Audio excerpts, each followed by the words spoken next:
My mom looked me dead in the eye over lunch and said, "We've updated the will, Jacob will get everything." I stared back and said, "Then let him pay your electric bill." And I slid it across the table and left them speechless. It wasn't always like this. Or maybe it was, and I just didn't see it clearly until now.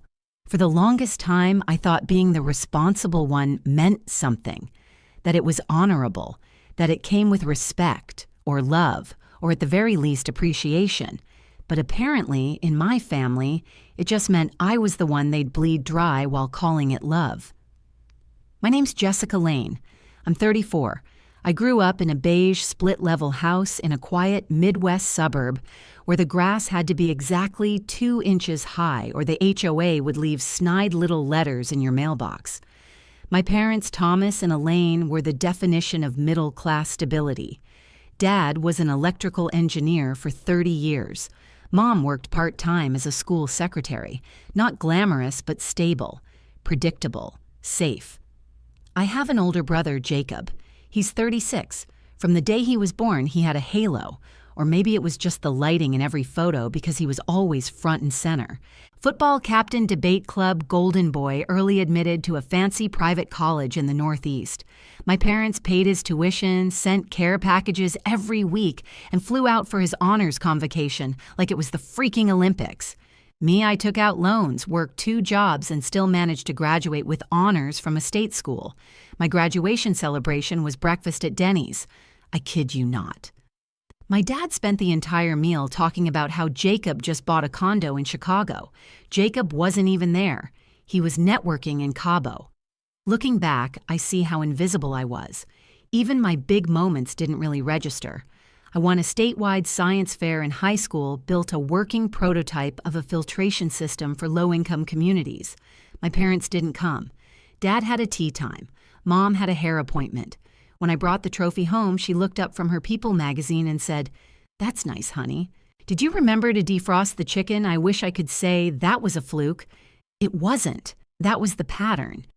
Jacob got applause. I got expectations. I learned to be quiet, helpful, and uncomplaining. I did the dishes without being asked, remembered birthdays, sent thank you cards on behalf of the family. I was the glue, and everyone likes the glue until they don't need it anymore. Eventually, I moved out, got my degree, and landed a stable job in pharmaceutical research. Not glamorous, not flashy, but I had benefits, paid vacations, and a 401k. I bought myself a tiny condo with a leaky faucet, adopted a cat named Professor Nibbles Don't Ask, and settled into a life that felt, quietly, okay. Meanwhile, Jacob job-hopped through companies with names that sounded like energy drinks, Nexafi Blascor Drift. He lived in glass apartments with exposed brick-dated women who looked like they'd been manufactured in a startup lab and always showed up to family holidays like he was too important to stay more than 18 hours. But my parents ate up every story he told like it was gospel. Jacob just landed a new position. Jacob's team is about to IPO. Jacob might buy a place in the Hamptons. Jacob was a fantasy. I was the reality. And reality meant that when my dad had a health scare 3 years ago, mild stroke, nothing fatal, but enough to rattle us, I was the one who took off work. I was the one in the hospital lobby at 3 a.m. I made the calls. I managed the insurance. I made sure Mom ate something that wasn't vending machine cheese crackers. Jacob sent a flower arrangement and called once from Boston. I remember sitting by Dad's hospital bed when he woke up late one night disoriented. "Jessica," he said. "Yeah, Dad, I'm here." "Where's Jacob?" he asked, eyes searching the room like a confused child. "He's out of town," I said gently. "For work, remember." He nodded slowly like he wasn't quite sure. "He's doing so well, isn't he?" he mumbled. "Such a good son." I swallowed the lump in my throat and helped him drink some water. I didn't say anything. What could I say? He was on medication. I told myself it didn't mean anything. After that hospital stay, things started to shift. Or maybe they had already shifted and I was just beginning to notice. Dad asked for help setting up automatic payments. "Technology confuses me," said the man who built our home stereo system from scratch in the 90s. Mom asked for help with property taxes because they were a little short.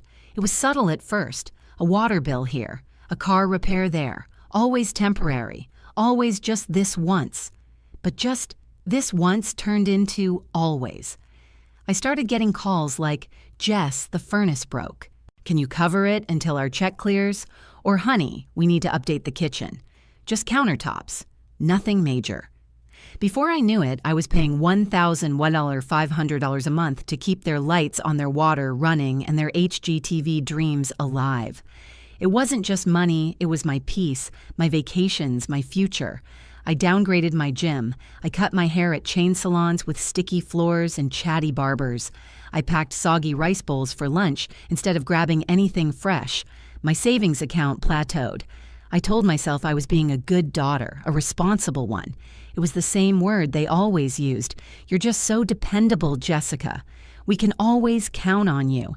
You've got such a good head on your shoulders." At some point, it stopped sounding like praise and started sounding like a leash. And the worst part, I didn't question it. I told myself this is what families do. I convinced myself I was repaying them for all those childhood years of piano lessons and Christmas gifts. I told myself love was supposed to look like sacrifice. I didn't realize I was the only one bleeding. It started with a meeting, a Zoom call that was supposed to be about family financial planning. Just the phrase made my chest tighten. Finally, I thought. After years of unspoken expectations and bank transfers made in silence, maybe we were going to have a real conversation. Maybe they'd say thank you. Maybe they'd acknowledge what I'd done. I logged in early wearing a clean blouse and a hopeful heart. Mom and Dad joined next. Jacob arrived last, perfectly lit like someone who'd rehearsed his entrance. He flashed his teeth like a political candidate and said, "Let me just share my screen." What followed was 30 minutes of spreadsheets, pie charts, and terms like liquidity cushion and growth strategy. Jacob had apparently decided he was now the family's personal wealth manager.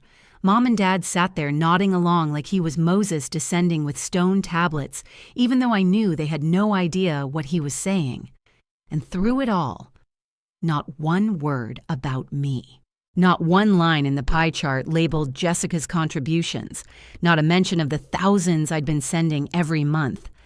I watched myself shrink into a tiny box in the corner of the screen, silent and fading. At the end of it, Mom chirped, "Oh, Jess, don't forget the property tax bill is due Friday. We're counting on you. You've always been the reliable one." I smiled, muted, logged off, and sat in the dark staring at my screen.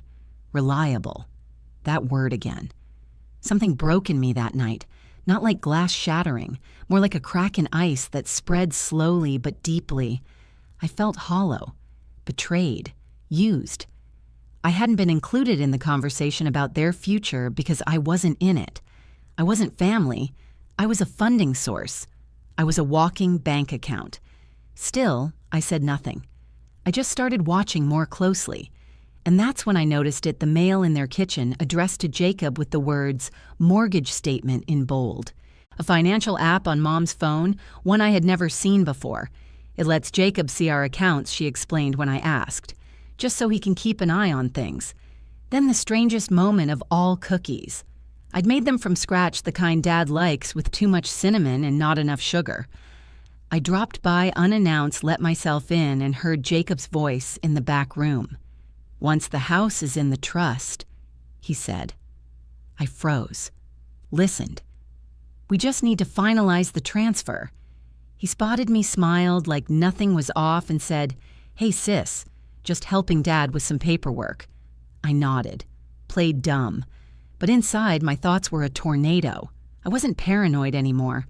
I was being edged out, cut from the family I thought I belonged to. The final cut came 2 weeks later. I was helping Mom find a receipt when I found a folder labeled Will, Final 2023. I shouldn't have looked. I know that. But if you tell me you wouldn't have opened it, you're either lying or have a halo. My hands were shaking. I opened it like it might bite me. And it did. Everything was left to Jacob. The house, the retirement funds, the cars, the jewelry, even the dog. There was a short letter inside. 1 paragraph.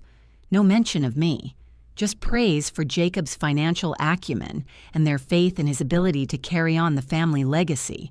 No thank you for the $40,000 I'd sent, no keepsake, no mention, no memory.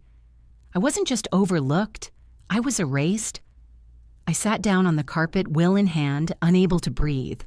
I had traded my 20s and 30s, my savings, my self-care, my dreams for people who didn't even think I was worth a line in their final wishes.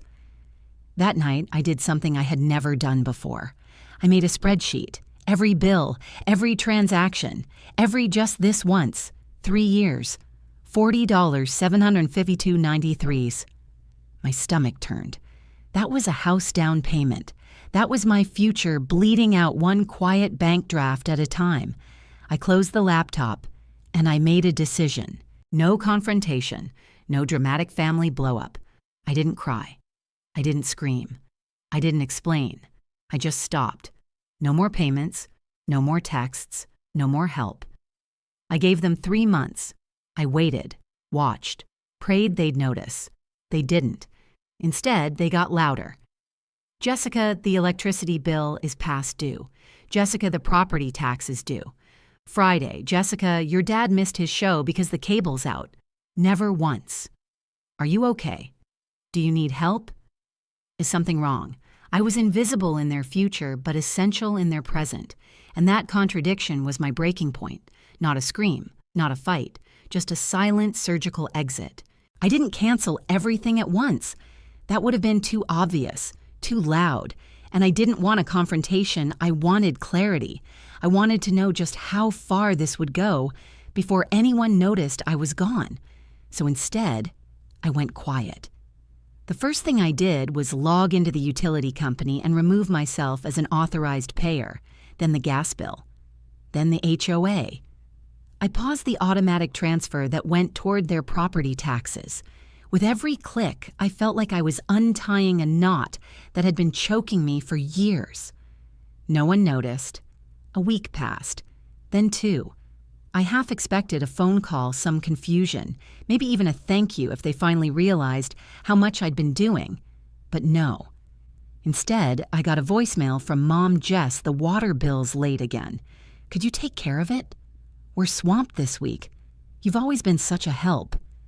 I stared at my phone and whispered, not anymore.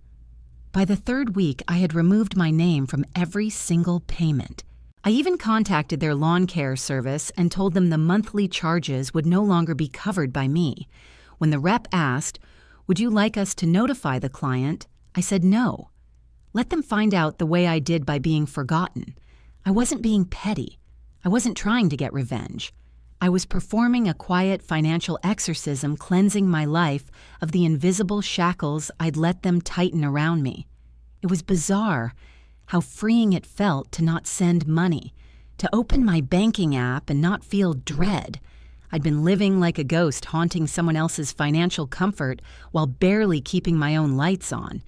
And for what a place in a will that no longer had my name. One afternoon, I pulled up to their house, parked across the street, and just sat there, watching. I knew the electric company was due to cut the power. I'd received one last notice before my name was wiped off the account. Right on time, the utility truck rolled up. The technician got out, clipboard in hand, walked around to the side of the house, and a moment later, the porch light flickered off.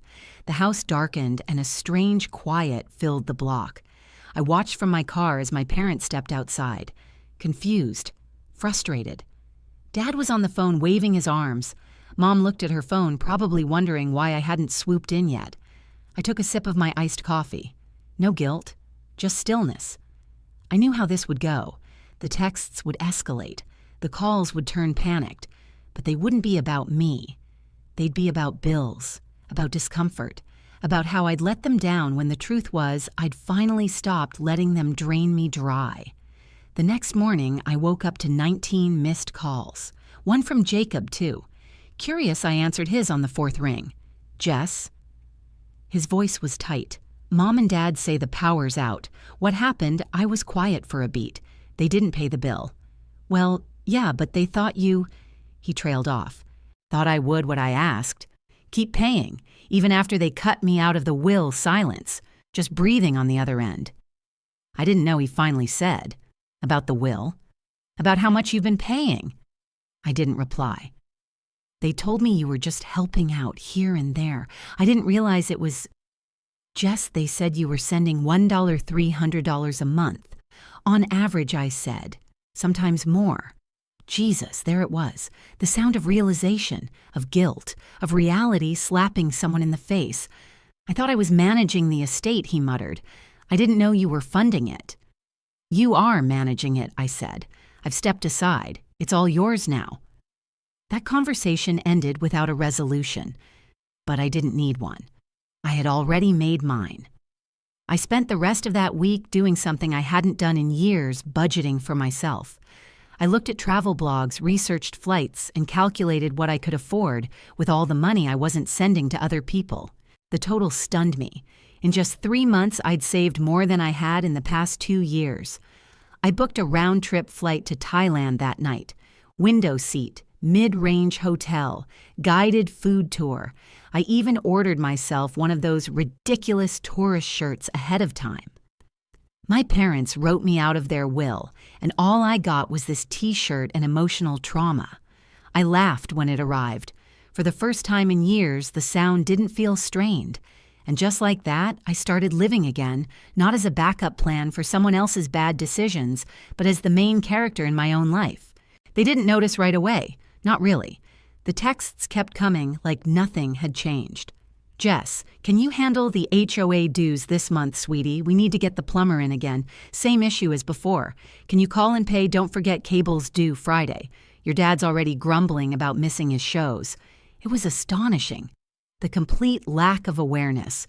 No pause, no curiosity about why the payments had stopped. Just demand after demand like I was a vending machine for adult responsibilities. Insert guilt press, pay bill, receive a quiet life. Then Mom called me for dinner. We want to talk, she said. Just us. Please come. I should have known. But part of me still clung to this flickering hope that maybe they finally understood. Maybe they'd explain the will. Maybe they'd see me.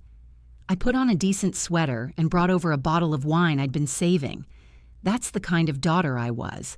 Even now, walking into a conversation that would probably gut me again, I brought a gift. Dinner was normal. Jacob wasn't there for once. It was just the 3 of us. We had roast chicken, talked about Mom's roses, the neighbor's barking dog, and the ridiculous cost of organic eggs. I waited, then over dishes it dropped. Mom dried her hands and said casually, "Oh, Jessica, by the way, the property tax came $3,200. We'll need that by Friday. No, please, no, can you manage it? Just the expectation." I stared at her, then back down at the plate I was drying. "I can't," I said simply. Mom paused. "What do you mean, you can't? I mean, I can't pay it this time." Her eyes narrowed slightly like she was reading fine print in a contract she didn't like. "But it's the property tax, honey. If we don't pay, we get penalties." I shrugged, folding the dish towel neatly. "I'm sure Jacob can help. He's good with finances, remember?" Mom blinked like I'd just spoken a foreign language. "Jacob? But he's got his own life. He's busy. He has expenses." I laughed. I actually laughed. "And I don't." She frowned. "It's different with you. You're always so practical." There it was again. Practical, responsible, dependable.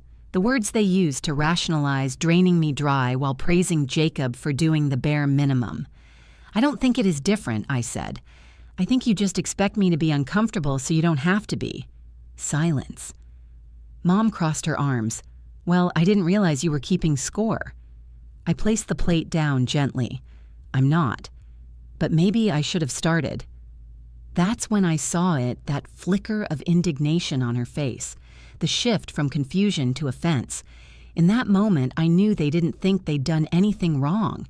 They genuinely believed this was how it was supposed to be. I pay. They benefit, Jacob inherits. The circle of dysfunction complete. I picked up my bag. I should go. "But the taxes," Mom began. "Not my problem," I said, and walked out the door. And that was just the beginning. A week later came the lunch invitation. "We need to talk," she said again. This time I didn't dress up. I showed up in jeans and a hoodie, no makeup, no expectations. They were already at the table when I arrived. Mom, Dad, and Jacob, of course. I sat down slowly. We chatted about weather, about my cat, about Jacob's latest venture, whatever that meant. I waited. I watched them. It felt rehearsed, like they'd practiced this scene without me. Then Mom cleared her throat. "Jessica," she said sweetly, "we noticed you've been struggling to keep up with the bills lately." "Struggling? I'm not struggling," I replied, voice even. "I'm just reprioritizing." Dad chimed in. "If something's wrong, you should have told us. We're family." I had to choke down a bitter laugh. Then came Jacob's part. "I've been looking over Mom and Dad's financial situation," he said, folding his hands like a smug TED Talk speaker. "I'm concerned about their long-term planning. That's why I've been stepping in to help manage things." "Manage things," I echoed. "Yeah," he said. "The estate, the investments, not day-to-day stuff, obviously. That's more you've been handling that. More my job." Then Mom dropped it. "We've updated our will. Jacob will handle everything. He's just more suited for that kind of responsibility. You understand." That was it. No apology, no conversation. Just Jacob will get everything, and oh, could I still handle the electric bill? I looked around the table. 3 people who had sat on my shoulders for years, who had smiled while I silently poured myself into their comfort, who thought they could strip me from the family tree and still expect me to water it. I pushed back my chair, stood slowly. I think I've lost my appetite. Mom blinked. "But you haven't touched your food." "I'm not hungry anymore," I said. "Not for food, not for this." Dad started to speak something about the cable bill. I turned. "Ask Jacob. He's better suited for that kind of responsibility." I left them there blinking, forks in midair, not understanding what just happened, and I didn't care, because for the first time in years, I did. I didn't yell. I didn't text long, angry paragraphs. I didn't send a formal letter itemizing every dollar they owed me. I went home, sat down at my laptop, and did what I do, best handle the details. I canceled every automatic payment, every linked account, every financial cord that tethered me to them. The water bill gone, electric deleted, HOA dues notified, lawn care canceled, trash service cut. I even logged into the app I use to auto-send them monthly grocery help and remove their address entirely. It felt surgical, like I was removing a tumor I had willingly nurtured because I thought it was love. With every "Are you sure you want to cancel this?" prompt, I clicked yes without hesitation. I was sure. More sure than I had ever been of anything in my adult life. And with every confirmation email, I felt lighter, like I'd been dragging an invisible chain and was now finally free. Then I blocked their numbers. Not forever, just for a week, like a detox, a financial and emotional cleanse. At first, the silence was strange. I'd been conditioned to anticipate their needs to flinch every time a bill was due. So for the first few days, my body tensed each time my phone buzzed, only to realize it was a friend or a package notification. No guilt, no demands, just space. It was like stepping outside after years in a room with recycled air. The breeze hit my face and whispered, "This is what freedom smells like." When I unblocked their numbers 7 days later, it was like opening a floodgate. Missed calls, voicemails, texts. "Mom, Jessica, have you forgotten the HOA again? The water bill is late. Please take care of it. We miss you. Please respond. Dad." This is unacceptable. You need to step up. What kind of daughter lets her parents live like this? I should have known we couldn't count on you long term. It was like they had all collectively forgotten the lunch, forgotten what they said, forgotten the will. Or worse, they hadn't forgotten at all. They just didn't care. Then came the one message I didn't expect. The electricity's out, no question, no humility, just panic. "Did you forget to pay? Your dad missed the game, Jessica?" I stared at my phone. Then slowly I typed back, "No." I remembered everything you said. I hit send and put the phone face down. That night I slept like a baby. Not a colicky baby, a warm, safe, snoring like a drum baby. I woke up rested in a way I hadn't been in years. The next day I drove past their house out of pure curiosity. I had a coffee in hand and parked across the street like I was just another neighbor. The utility truck was already there. The man in uniform walked around to the side of the house. A few minutes later, the porch lights blinked off. The driveway lamp went dark. One by one, the house's power flickered out like stars in a cloudy sky. I watched as Dad stormed out, phone to his ear. I could practically hear the voicemail he was leaving. "You've crossed the line." Jessica Mom appeared next, hair in rollers, wrapped in a sweater, staring into her now powerless kingdom. And me, I sipped my coffee. I felt nothing. No guilt, no urge to jump out and fix things, no ache to soothe. Just a deep, cooling peace, like the emotional fever had finally broken. They had planned a future I wasn't part of. They had excluded me from their will, their legacy, their conversations, yet still expected me to be their savior. I used to wonder if I was the bad guy for finally saying no. But watching them scramble, watching them experience for the first time what life looked like without me, I realized something profound. I was never the bad guy. I was the bridge they burned while still expecting to cross it. The power stayed out for 3 days. 3 full days of calls, texts, and voicemails I didn't answer. Dad threatened to report me to the police for elder neglect. Mom rotated between guilt-tripping and emotional bribery. "We'll have to sell Grandma's pearls," she wrote. "We're desperate, Jess." Jacob tried logic. Just this once he said in an email, "Help out now and we'll talk about things after." But there would be no after. Because after 3 days of darkness, Jacob finally paid the bill. 3 days. That's how long it took for the golden child, the financial savant, the one who inherited everything, to lift a single damn finger. The irony was so thick, it practically needed to be sliced with a steak knife. After the lights came back on, things went quiet. Too quiet. Then the letter arrived, a handwritten one from my mother. She hadn't written anything by hand since my 4th grade field trip permission slip. She'd complained then about her wrist cramping from all that scribbling, so I knew this letter was serious. It wasn't an apology. Not really. It was more of a meandering attempt to justify what they'd done. She said they always saw me as the strong one, that they didn't tell me about the will because we didn't think you'd care about material things. She wrote, and I quote, "You're always so emotionally mature. We thought you'd understand. Understand being erased. Understand paying for a life I wouldn't be part of." Then the kicker, the final paragraph. "We always counted on you because you were the only one we could trust. Jacob looks great on paper, but you were our rock." Their rock.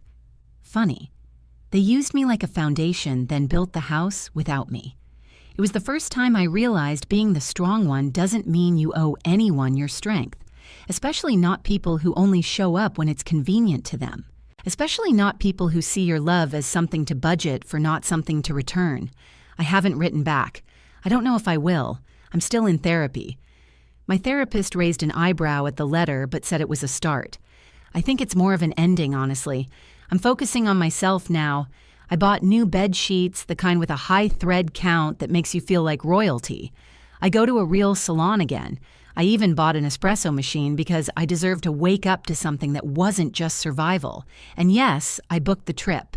Thailand, beach bungalows, mango smoothies, fresh air that doesn't smell like generational disappointment. I'll be boarding that plane in 2 weeks. And when I do, I'll be wearing a t-shirt that says, "My parents wrote me out of their will and all I got was this t-shirt, emotional trauma and a vacation in Thailand." And you know what? I'll wear it with pride, because I earned it. Every word of it. Have you ever been the responsible one in your family until you realized you were just the one they could use? Drop your story in the comments. I promise you're not alone. And if this hit home, go ahead and subscribe and remind yourself you don't owe anyone your peace.